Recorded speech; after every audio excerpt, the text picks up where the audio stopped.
Sveiki gyvi, šios dienos video tikslas yra kaip įmanoma per trumpesnį laiką paaiškinti beveik viską, ką aš moku apie investavimą į individualias kompanijas. Noriu pabrėžti, kad visa šita informacija yra tik tai konkrečiai, kas liečia investavimą į individualias kompanijas. Man atrodo, yra svarbu bent jau paprastai mokėti, paaiškinti, ką daro tavo kompanija, kurią tu investuoji, kokią reikšmę ta kompanija tau duoda, suprasti akcijos kainą, ar tai yra pervertinta, ar tai yra nuvertinta akcijos kaina ir suprasti konkurencinius panašumus, barjerus arba angliškai moat. Tai šiai dienai pasistengsiu kaip įmanoma papasakoti šitos dalykus ir taip pat perėsiu 6 didžiausias savo investicijas šiai dienai portfelyje ir papasakosiu, kaip man atrodo, ar jos šiai dienai yra nuvertintos, ar pervertintos, ar įvertintos tiek, kiek jos iš tikrųjų yra vertos. Portfelis mūsų šiai dienai netoli 430 000 eurų, esam investavę į 22 skirtingas kompanijas, yra 90% alokuota į individualias kompanijų akcijas ir 10% esam investavę kriptovaliutose. Tai, kaip ir minėjau, šiai dienai susilaikysim nuo kriptovaliutų komentavimo. Čia toksai mažiau apčiuopiamas dalykas, labiau tikėjimo pagrįstas dalykas. Tai Google, Amazon, ASML šiai dienai mūsų top 3 pozicijos, pastaruoju metu tikrai niekas nesikeitė. Jeigu žiūrėjot prieš tai, tai daugiau įsigijom Airbuso kompanijų akcijų, tai prilygo jau netoli 6% nuo mūsų portfelio, susilygino su Rolls-Royce'u ir su Duolingo. Duolingo šiandien irgi apeisim ir trumpai aptarsim. Ir taip pat pasidalinsiu, kas man atrodo šiai dienai yra geriausias nuolaidos įsigijimui. Man atrodo, tai yra Null Holdings. Šiai dienai mes turim nuo mūsų investavimo pradžios minus 17% minuse Null Holdings ir Intuit maždaug laikosi apie 0%. Tai man atrodo, šios dvi kompanijos turi didžiausią perspektyvą, kas liečia į nuolaidą nuvertintą nuo akcijos tikrosios vertės. Tai, ką aš išmokau per kažkur 3 metus investavime, domėdamasi, skaitydamas ir sekdamas kitus investuotojus, tai yra 3 kertiniai dalykai, ką jūs turėtumėte žinoti, norėdami būti akcininkai tam tikros individualios kompanijos. Dar kartą tiesiog noriu pakartoti, kad tai negalioja, jeigu jūs investuojate į indeksus, į ETF-us. Tai 3 reikšmės jau irgi šnekėjau šiek tiek prieš tai, tai angliškai tai yra 3M, tai yra meaning, margin of safety and moat. Jeigu lietuviškai tai yra reikšmė, tai reiškia, ką jums reiškia šita kompanija ir kodėl jūs norėtumėt tapti jos akcininku. Tai mano reikšmė beveik didžioji daugumoji mano investicijų, tai yra, kad man yra įdomu domėtis technologijom ir konkrečiai kosmoso technologijom ir aš manau, kad tai sudarys didelę žmonijos vystymosi dalį ateinančius 5 ir 10 metų į priekį. Dėl to man įdomu investuoti kompanijas, kurios bent jau dalinai kažką daro su kosmoso pramonė. Kitas dalykas yra suprasti, ar jūsų kompanijos akcijos kaina šiai dienai yra teisingai įvertinta. Tai visada tikslas yra ieškoti nuolaidos ir geriausiu atveju 50% nuolaido nuo tikrosios vertės, bet tai yra nežmoniškai sunku ir dažniausiai pasiseka nusipirkti kažką su 30 arba 20% nuolaida. Ir kitas ir turbūt svarbiausias dalykas, tai yra mokėti paaiškinti kompanijos, į kurią jūs investuojat, barjerus nuo konkurencijos arba konkurencinius pranašumus, nes tai yra galų gale ilguoju laikotarpiu svarbiausias dalykas. Nėra netgi taip svarbu, kas yra ten įmonės vadovas, ar kokia yra vadovybė įmonės. Kaip Warrenas Buffettas sakė, jeigu kompanija yra antiek paprasta ir antiek geniali, tai beveik ir beždžionė galėtų būti direktorė ir viskas tai kompanijai būtų gerai. Tai vat, kas liečia konkurencinius pranašumus, tai yra dar tokie vat sluoksniai. Ir tie sluoksniai aš, kaip įmanoma, kas liečia vat, iš mūsų 22 šitų kompanijų, kur esame investavę, tai aš pasistengiau sudėlioti tuos lyderius, kurie, man atrodo, yra absoliutus lyderiai kiekvienam konkurenciniam pranašume. Tai kaip pavyzdys, paketas arba bundle, arba vertikali integracija, dar mėgstamas naudoti žodis, tai kaip pavyzdys, Google valdo tokį didelį kiekį paslaugų ir produktų, kad vartotojai tiesiog yra priklausomi ir jiems yra sunku ištrūkti iš tos visos, iš to paketo, tai vartotojai naudoja Google Gmailą, emailą, vartotojai naudoja YouTube'ą ir dažnai netgi prenumeruoja ir moka už tai pinigus, jeigu jie nemoka už YouTube'ą premium, tai jie tada Google'as gauna pajamas iš reklamos vartotojų, kurie žiūri YouTube'ą, Google paieška, Google Cloud'as, kas šiai dienai yra labiausiai augantis Google'o segmentas ir taip toliau. Tai panašiai ir Amazon'as turi panašią vertikalią integraciją, dėl to šios dvi kompanijos pas mus turi didžiausią alokaciją, nes aš jas matau kaip didžiausias ir stipriausias bundle arba vertikaliai integruotas kompanijas. Kitas konkurencinis pranašumas, labai svarbus ir ne ką mažiau svarbus negu bundle, tai yra įėjimo į rinką barjerai. Tai šitas įėjimo į rinką barjeras dažniausiai, kaip aš suprantu, tai ir kaip aš pasirinkau investuoti, tai yra kompanijas, kurios, kaip pavyzdys, gamina arba lėktuvus, arba gamina lėktuvų variklius, tai yra produktai kainuojantis milijonus, dešimtis milijonų ir kartais šimtus milijonų, bet kas sugalvojęs nepradės gaminti lėktuvų, nes galų gale tai yra ir licencijuojama veikla, panašiai ten, kaip pavyzdys, ten medicina, vaistai, bet kadangi tai nėra man visiškai suprantama rinka, tai mes investuojam į lėktuvų gamintojus ir variklių gamintojus. Kitas konkurencinis pranašumas galėtų būti pricing power arba switching costs. Tai jeigu tu antiek esi stiprus monopolis, kad tu esi nepakeičiamas ir, teoriškai tu gali netgi iki begalybės kelti kainas ir vartotojai bus priklausomi nuo tavo produkto, nes antiek yra sunku jį pakeisti ir tu turi tą galimybę kelti kainą. Tai iš mūsų kompanijų ASML turinti šitą didžiulį pricing power.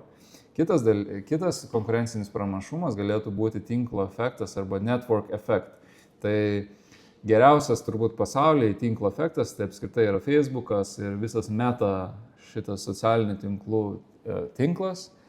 Tai jeigu tavo draugai yra, tai ir tu norėsi turbūt būti tame socialiniam tinkle. Iš mūsų investicijos šitą stipriausią tinklo efektą, mano supratimu, turi Duolingo. Technologinis pranašumas, tai technologija sunkiai replikuojama, išradimas ir taip toliau, tai mano supratimu Google paieška yra tas nepakeičiama ta technologija šiai dienai. Ir taip pat ASML litografinės mašinos, kurios skirtos čipų gamybai, šiai dienai niekas kitas neturi pasaulyje tokios technologijos kaip ASML. Ir brandas irgi taip pat galėtų būti kaip konkurencinis pranašumas. Apple, Google, Duolingo, tai yra tiesiog sinonimai prekės ženklo. Vien tai, kad jeigu tu nori ieškoti informacijos, tai eini ją googlinti, tai yra žiauriai didelis konkurencinis pranašumas. Duolingo taip pat, mano supratimu, turi šį konkurencinį pranašumą. Aš labai džiaugiuosi, kad didžiausia mūsų pozicija šiai dienai yra Google. Gaila, kada buvo akcijos kaina nukainota, kad neužsipirkom dar daugiau, bet tokia realybė, nieko nepadarysi. Tiesiog Google, tai yra viena didžiausių pasaulio kompanijų ir aš manau, kad ilgą laiką į priekį jinai bus didžiausia pasaulio kompanija. Ir priežastis pasistengiau parodyti, kur yra konkurenciniai pranašumai, tai Google turi vieną didžiausių paketų, vieną didžiausią vertikalią integraciją apskritai iš visų kompanijų pasaulyje, tai jie valdo paiešką, jie valdo turinį, jie valdo cloudą šiai dienai. Man atrodo, trečias pagal dydį pasaulyje cloudo paslaugos tiekėjas ir jie turi geriausią dirbtinį intelekto modelį. Įėjimo į rinką barjerai. OpenAI neseniai bandė įeiti į rinką ir visi jau atrodo, kad ChatGPT nugalės paieškoj ir tai ir buvo tas momentas, kada reikėjo pirkti Google, kada niekas jais netikėjo. Rezultate, Google šią dieną yra nugalėtojas ir yra neįveikiamas. Aš manau, kad Google turi pricing power, kas liečia YouTube subscriptioną, apskritai visą paketą, Google Plus ar Google One, nepamenu kaip tiksliai vadinasi, bet ta technologija, kurią jie išrado ir kurią jie vis dar operuoja, tai yra paieška ir šiai dieną aš manau, kad dirbtinis intelektas tai yra ta antra technologija, kur Google revoliucionuojas technologiją ir visą pasaulį. Ir brandas, čia žinoma, tiesiog sakau, jeigu žmonės sako, kad reikia kažką paguglinti, tai visi supranta, ką tai reiškia. Tai vienintelė problema su Google šiai dienai, ir tai nėra problema investuotojams, kurie turi nusipirkę Google akcijų, bet tai yra akcijos kaina, šiai dienai yra $400 už vieną akciją ir aš tai vertinu kaip nebuvimą nuolaidos ir aš manau, kad kompanija šiai dienai yra įvertinta tiek, kiek jinai yra verta, nei daugiau, nei mažiau. Tai todėl Google šiai dienai mes tiesiog laikom ir nedasipirkinėjom daugiau.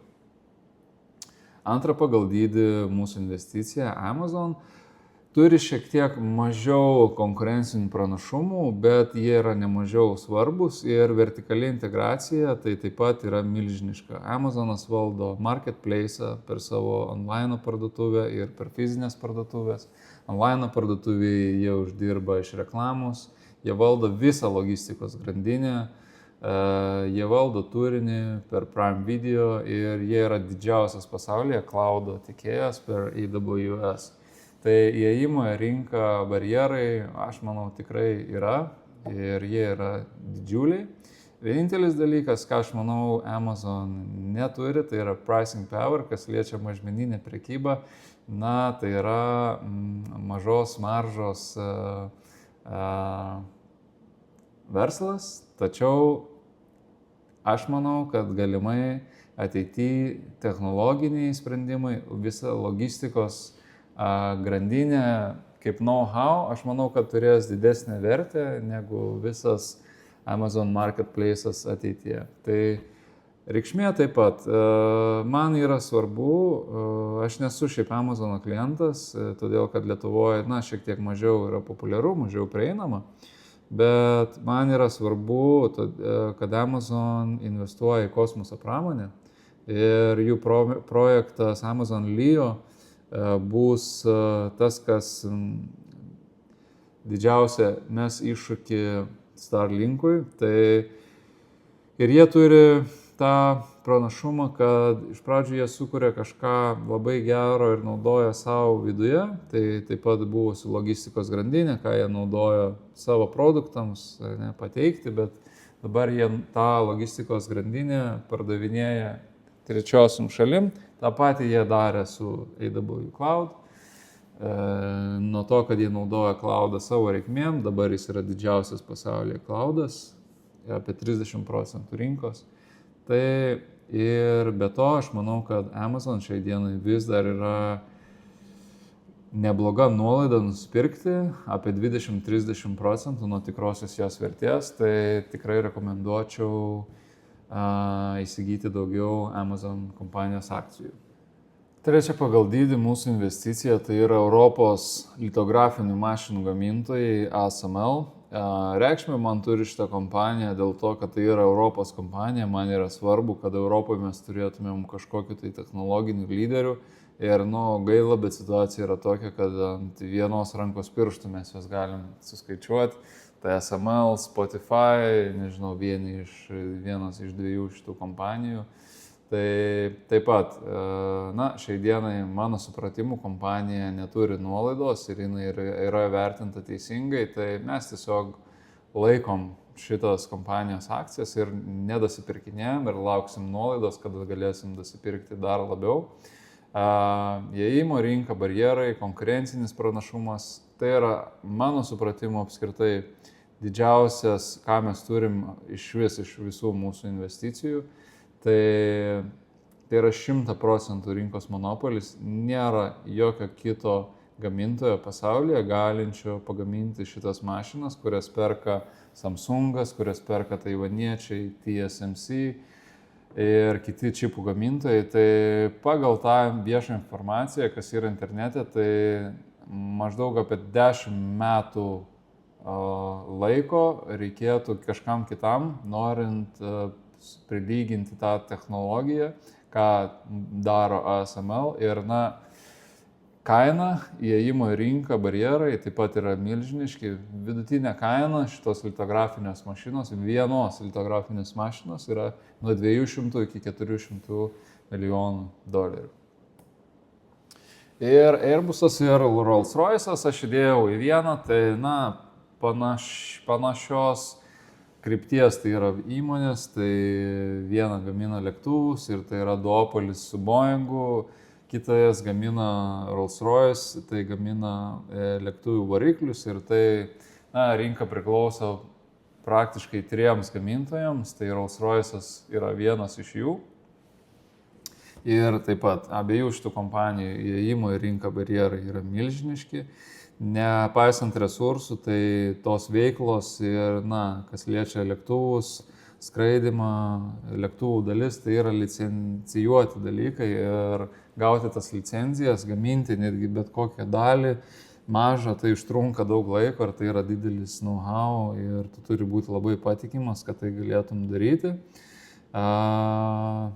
Tai reikšmė, taip pat abidvi kompanijos turi šiokią ir tokią sąsają su gynybos pramonė, bet per gynybos pramonę tai yra ir kosmoso pramonė, nes kosmosas tai yra gynybos pramonės dalis ir jie gamina arba satelitus, arba gynybos sistemas, arba raketas, arba kažkokią tai detalę kažkokiem erdvėlaviam ten ir panašiai.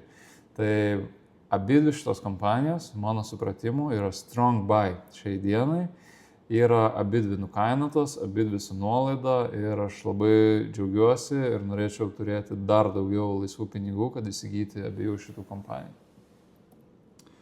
Ir Duolingo, mano miela pelėda, kuri šiai dienai yra apie minus 40% nuo mūsų investavimo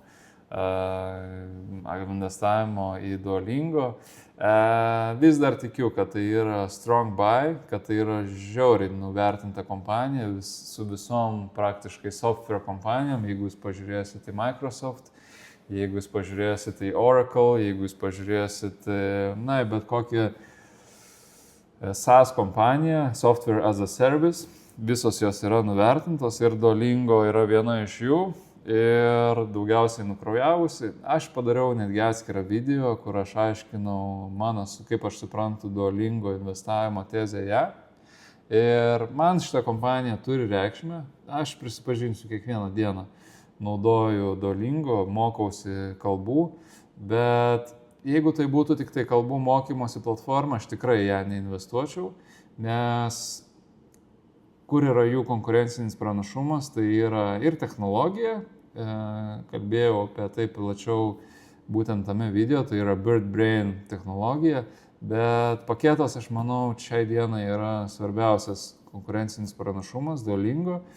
Jie mato save kaip visą edukacijos, bendrai edukacinę platformą, tai tu gali ten išmokti žaisti šachmatais, tu gali išmokti apie 60-70 skirtingų kalbų, tu gali išmokti muzikos, tu gali išmokti matematikos. Nemanau, kad bet kokia kita programėlė, netgi su dabartiniais AI įrankiais, gali sukurti kažką panašaus, ką turi Duolingo, nes Duolingo turi apie 15 metų patirties mokyme ir ne tik mokyme, bet ir kaip motyvuoti vartotoją mokytis, tai yra svarbiausias dalykas, ką Duolingo daro geriausiai ir geriau negu bet kas kitas. Ir brandas, aš manau, yra nuvertintas šiek tiek irgi Duolingo konkurencinis pranašumas. Mano supratimu, bent jau jaunoji karta, visi žino, kas yra Duolingo. Ir dabar, jeigu aš pamatyčiau irgi App Store, kartais pamatau reklamą ar kažkur tai scrollindamas, jeigu tavo marketinginis triukas yra sukurti kažkokį kitą appsą bet tu reklamuoji, tai yra it's like Duolingo, tai yra kaip Duolingo, bet kažkam kitam. Tai vėlgi tu tiesiog pripažįsti, kad Duolingo yra stiprus brandas ir visų žinomas. Ir tinklo efektas yra irgi labai svarbus. Jie ne tik, kad per žaidimą priverčia klientus, vartotojus sugrįžti ir mokytis, bet ir per tinklo efektą, kuo daugiau tavo draugų, tuo tau smagiau ten leisti laiką toj programėlėje ir tuo tu konkuruoji, ar tu pasidalini, dabar ir feedas yra atsiradęs Duolingo, kur tu gali komentuoti, laikinti savo draugų procesą mokymosi. Tai, man atrodo, šiai dienai labai nuvertinta kompanija ir mes esam pasiruošę iki 10% savo kapitalo investuoti į šitą kompaniją, nes aš manau, tai turi didžiausią potencialą ateities augimui. Ir tokie juodieji 2 arkliukai, kur už top 10 mūsų portfelio ribų, tačiau aš manau, kad tai yra irgi vienas stipriausių pirkimo galimybių šiai dienai, tai yra Intuit, Amerikos kompanija, software kompanija, vėlgi dėl to jinai turi tokią didelę nuolaidą šiai dienai, ir Nu Holdings, tai yra Revoluto atitikmuo Lotynų Amerikoje, absoliutus gigantas, apie 120-130 milijonų vartotojų, programėlė, šiai dienai įeinanti ir į Amerikos rinką. Tai šitos 2 kompanijos tikrai linkiu pasidomėti, ir jeigu jūs domina fintech ir finansų technologijos, tai šitos 2 kompanijos tikrai rekomenduoju jums įsigyti jų, ir manau, už 5 metų jūs man padėkosit už tai. Jeigu fundamentaliai dar pasižiūrėtumėm į kompanijos Intuit akcijos kainą, tai akcijos kaina, kaip ir minėjau, per metus tai yra minus 40%,